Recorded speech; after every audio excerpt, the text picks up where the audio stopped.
So what do you sell right after the GTO sells at an art auction? What is next? Also, have collector cars transcended the driving experience?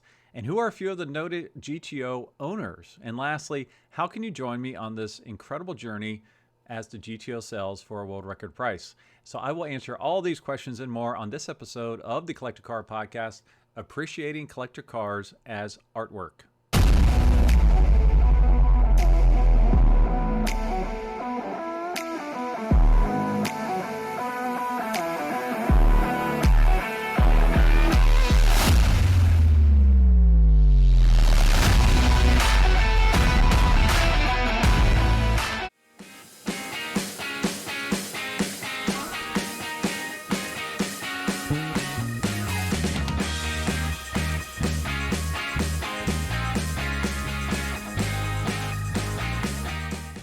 All right, I need to cover a few updates prior to this podcast episode. First off, with the Ferrari GTO selling for a world record price the evening of November the 13th, I will provide you an update November the 14th. So my podcast will release hopefully by 10 a.m.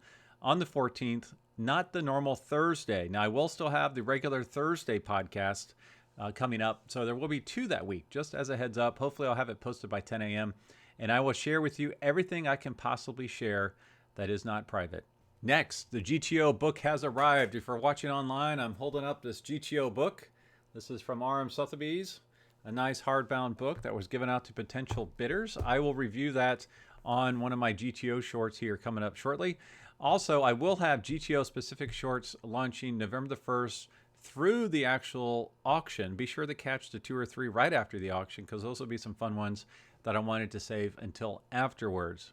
All right, I'm also seeking collector cars for the Scottsdale auction as well as Moto Miami. Both incredible auctions. Scottsdale, I believe, is January the 25th. And then Moto Miami is the weekend, 3-day concours, all sorts of fun stuff happening down there beginning February the 29th.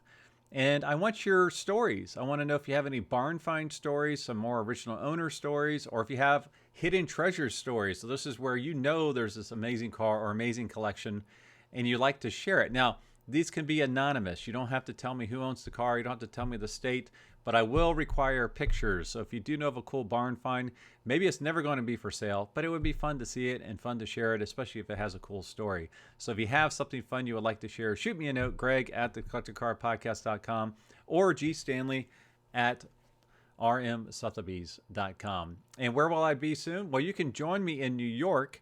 I'm going to tour the gallery on November the 4th. And I will do a video and post that. So if you can't make it up to New York, you can see how the car is presented at Sotheby's New York headquarters. And then also I will be at the Las Vegas Concours. I will be podcasting from the lobby of the Wynn.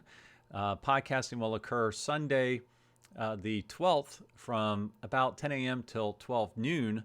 And then I will be running around the show field on Saturday as well. So if you're going to the Las Vegas Concours, please let me know. All right. So like I said, the GTO auction is scheduled for November the 13th and at 5:30 p.m. Unfortunately, it is not televised, but like I said, I'll have all the results and I will share those with you on the 14th.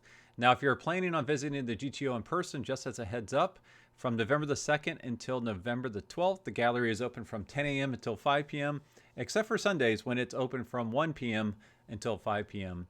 Now, on auction day, because it is auction day, the gallery will only be open to the public from 10 a.m. until 1 p.m. Now, the actual auction is invite only, and no, I cannot get you in. I've been fielding numerous requests. Honestly, if I was not the consigning car specialist, I do not know that I would be able to get in. So it's definitely only for bidders is what is happening for the actual auction.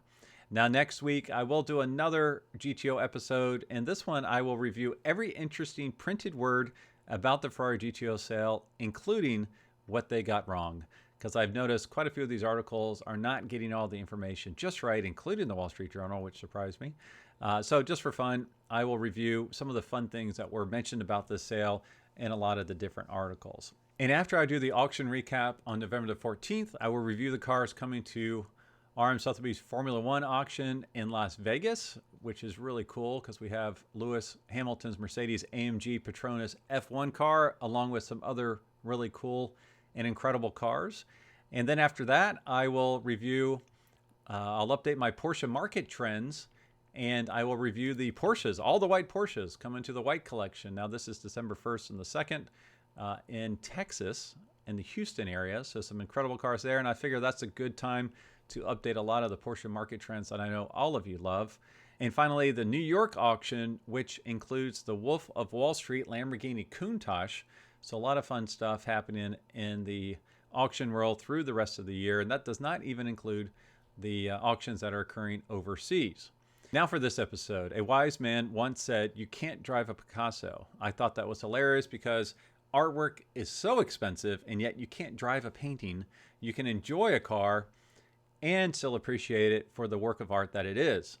Now, the values of specific cars, the GTO included, while very valuable, tend to trend behind noted works of art such as Andy Warhol's Shot Sage Blue Maryland. Now, this one sold for $195 million, and believe it or not, this actual painting has a hole in it.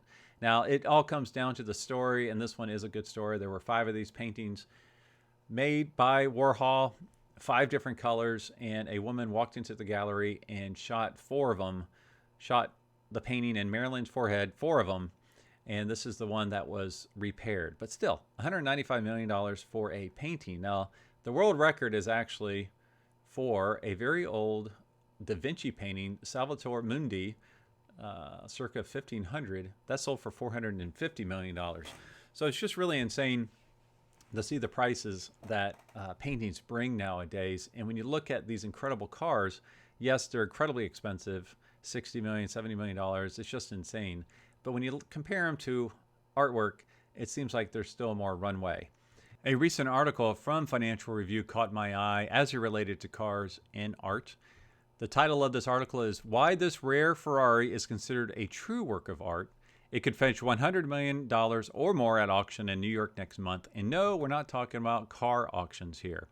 When one of the world's most valuable sports coupes goes under the hammer on November the 13th, it won't be at a car auction. It will be during Sotheby's marquee sales of modern and contemporary art in New York. The 1962 Ferrari 250 GTO, as RM Sotheby's website puts it, "One lifetime, one car, one chance." Many believe the car in question, a perfectly restored 1962 250 GTO with a stellar racing pedigree, is not only a legitimate work of art on wheels, but will fetch a price worthy of a top impressionist, perhaps $100 million or more. A thing of rare beauty, as worthy of its likely price tag as any impressionist painting. And I bring this up because when you're auctioning off the GTO at an art sale in New York, you know, it's really kind of catering towards not only the auto enthusiasts, but also artists around the world. And over the past few years, for a long time now, cars have really been seen as works of art, specific ones. I'll give you a few examples here. The first example, if you're watching on YouTube, you'll see these pictures. It comes from The Truth About Cars. Now, this is the Bugatti, 1925 Bugatti Type 22 Brescia Roadster that was pulled from a lake. Now, this thing is unsalvageable, but it's because of the story related to it. This car is front and center at a noted automotive museum, as is, which is very, very fascinating.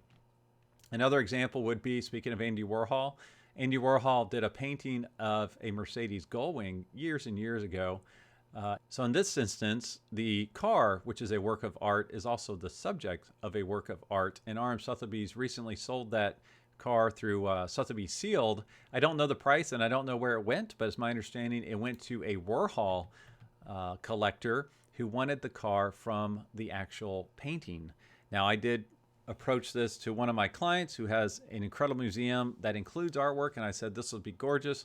Put the car out front, put the Andy Warhol reproduction painting behind it, and that would really, really be amazing. Another example of cars just really taking off in the automotive world.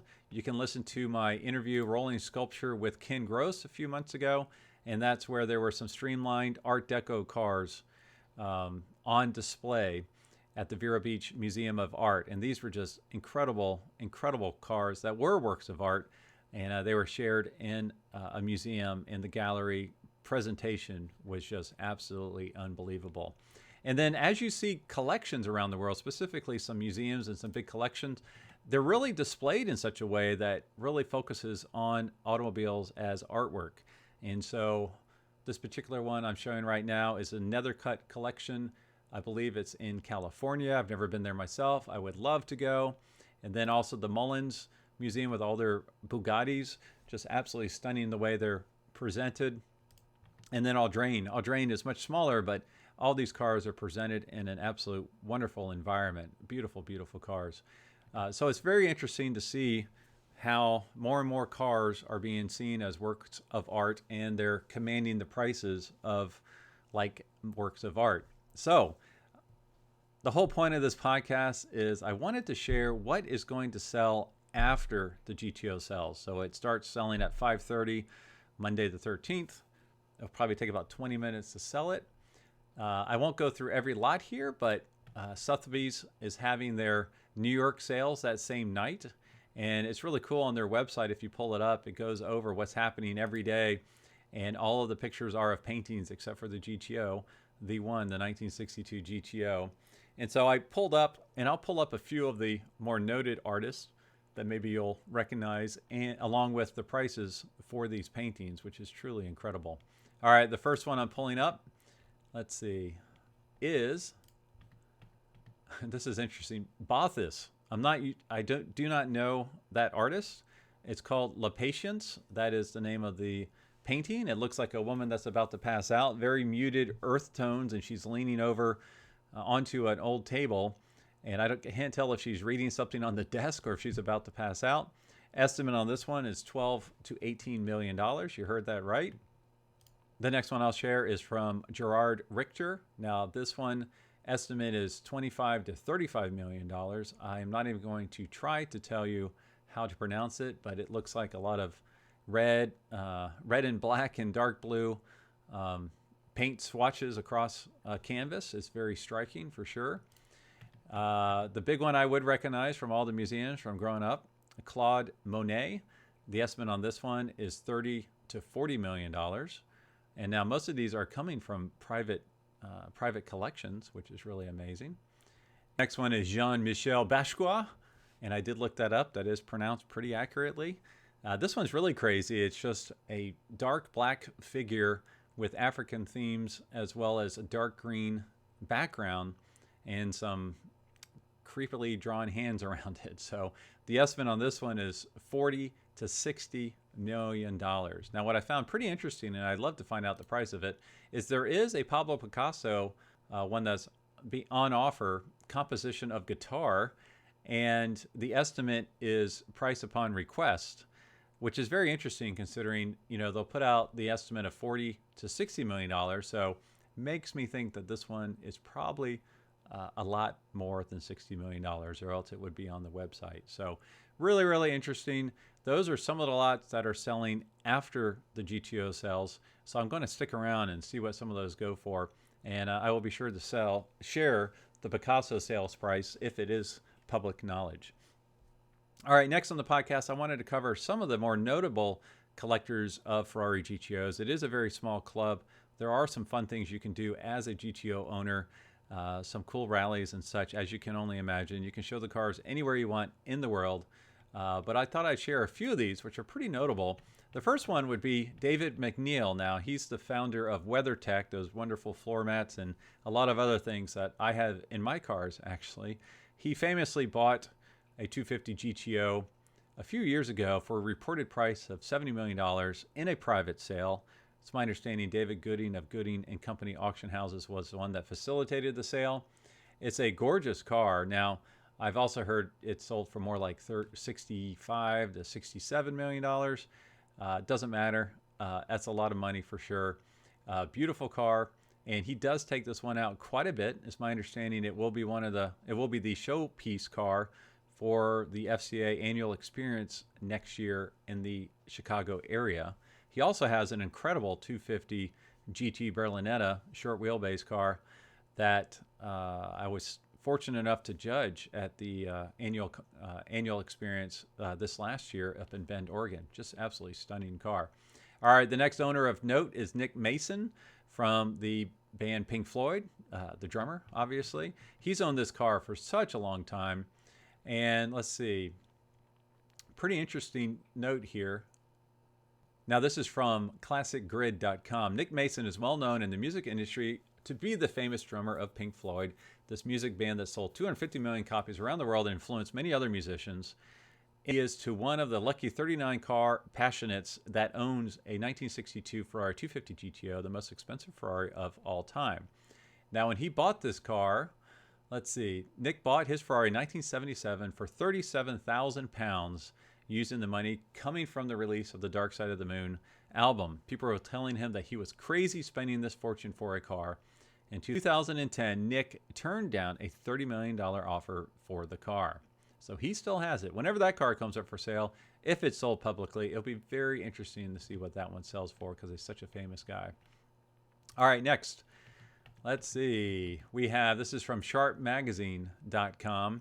The Ferrari GTO is a machine in its own class, so covetable, in fact, that Walmart's Rob Walton, Sir Anthony Bamford, and hedge fund founders Tony and Lulu Wang each own not one, but two of these classic beasts. Now, it's my understanding, Rob Walton as well as the Wangs, they both own one of each one of the Series 1 cars and one of the Series 2 cars. So that is just crazy. One thing I have heard about Rob Walton is that everything he wears, you can buy at Walmart, which I think that's pretty cool because obviously he can afford whatever he wants. Also concerning Rob Walton, he has quite a collection of cars. Another car he owns is one of the 5 Corvette Grand Sports. This is one of the Roadster versions, as well as that Jaguar C-Type, Maserati 450S. Just some really stellar cars. Ferrari Testarossa. Incredible taste in cars. And he races a lot of them. All right, next we have one of the biggest collectors of all time, Ralph Lauren. This picture here, he's in front of his McLaren F1. But he also has a 250 GTO as well as one of the 3 Bugatti Type 57 SC Atlantique coupes. That's one of the most expensive cars in the world. Just quite stellar taste that he has. He has one of the 4 Ferrari 375 Pluses. One of those is in litigation right now out of Ohio. So again, one of the top collectors in the world and an owner of a Ferrari 250 GTO. So as you can see, whoever owns this car next is in a rarefied club and they get to do some fun stuff. So as always, thanks for listening. Thanks for watching. I will talk to all of you next week where you will hear more about this GTO. And I promise we'll switch to Porsches and muscle cars and other stuff right afterwards. So as always, thanks for watching. Thanks for listening. And I will talk to all of you next week.